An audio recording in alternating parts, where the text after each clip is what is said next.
Okay, good morning. We're back with 2 Kings chapter 25. The fall of Jerusalem. Then Zedekiah rebelled against the king of Babylon. So on January 15th, during the 9th year of Zedekiah's reign, Now, am I saying this right? I'm not sure. Is it Nebuchadnezzar? Or is that not how... Nebuchadnezzar? I don't know. I'm gonna say Nebuchadnezzar, but I'm not sure that's the proper pronunciation. So sorry if I pronounced that wrong. Okay, so King. That doesn't look right though. Nebuchadnezzar. Nebuchadnezzar. Yeah, see the Chad in the middle does. Anyway, sorry, I'm getting distracted. King Nebuchadnezzar of Babylon led his entire army against Jerusalem. They surrounded the city and built siege ramps against the walls. Jerusalem was kept under siege until the 11th year of King Zedekiah's reign. By July 18th of Zedekiah's 11th year, the famine in the city had become very severe, with the last of the food entirely gone. Oh no. Then a second of the city wall was broken down, and all the soldiers made plans to escape from the city. But since the city was surrounded by Babylonians, they waited for nightfall and fled through the gates between the two walls, behind the king's gardens.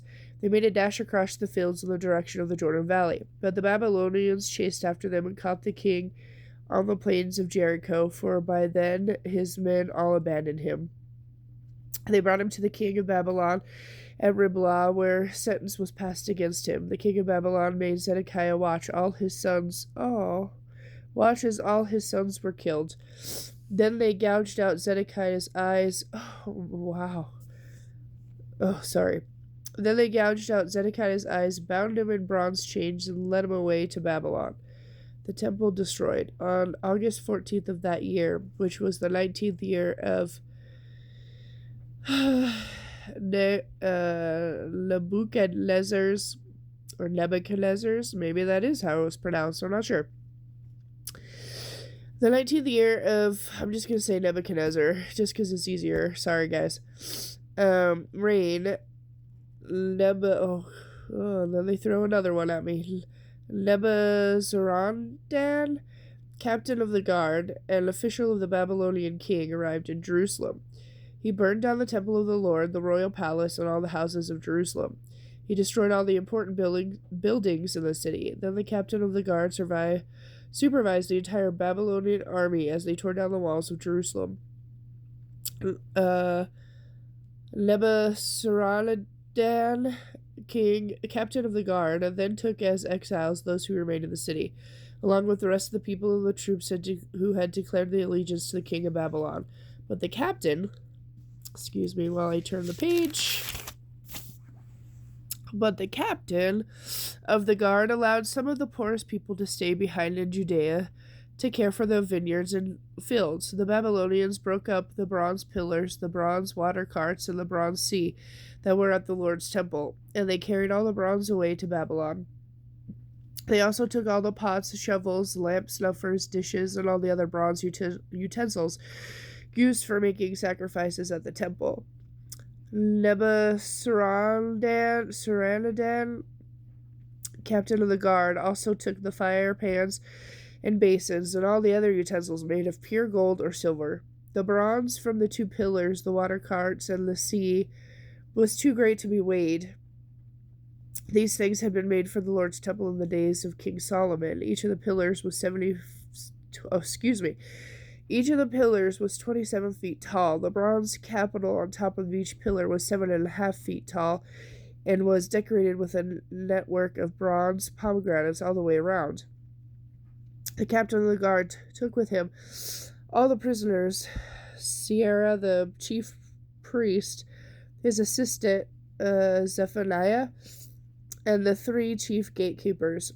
And of all the people still hiding in the city, he took an officer of the Judean army, 5 of the king's personal advisors, the army's commander's chief secretary, who was in charge of recruitment, and 60 other citizens. Nebuzaradan, the commander, took them all to the king of Babylon at Riblah. And there at Riblah, in the land of Hamath, the king of Babylon had them all put to death. So the people of Judea were sent into exile from their land. Gedaliah governs in Judea. Then King Nebuchadnezzar sorry if I pronounced that wrong again, appointed Gedaliah, wait, how did I say that?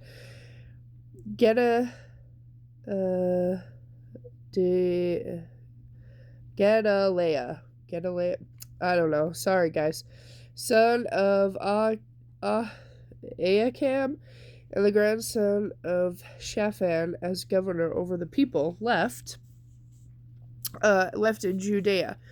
When all the army commanders and their men learned that the king of Babylon had appointed Gedaliah as governor, they joined him in Mizpah. These included Ishmael, son of Nathana, maybe I'm making these too complicated to pronounce, I don't know, sorry. Okay, these included Ishmael, son of Nathana, Johanan, son of Kareah, Sariah, son of Tanhumeth, the Netophathite, and Zazaniah, son of the Machathite, and all their men. Gedaliah vowed to them that the Babylonian officials meant them no harm. Live in the land and serve the king of Babylon, and all will go well for you, he promised. But in mid-autumn of that year, Ishmael, son of Nathaniah, and grandson of Elishama, who was of the royal family, went to Mizpah with 10 men and assassinated Gedaliah and everyone with him, both Judeans and Babylonians. Then all the people of Judea, from the least to the greatest, as well as the army commanders, fled in panic to Egypt, for they were afraid of what the Babylonians would do to them. Hope for the Israel's royal line.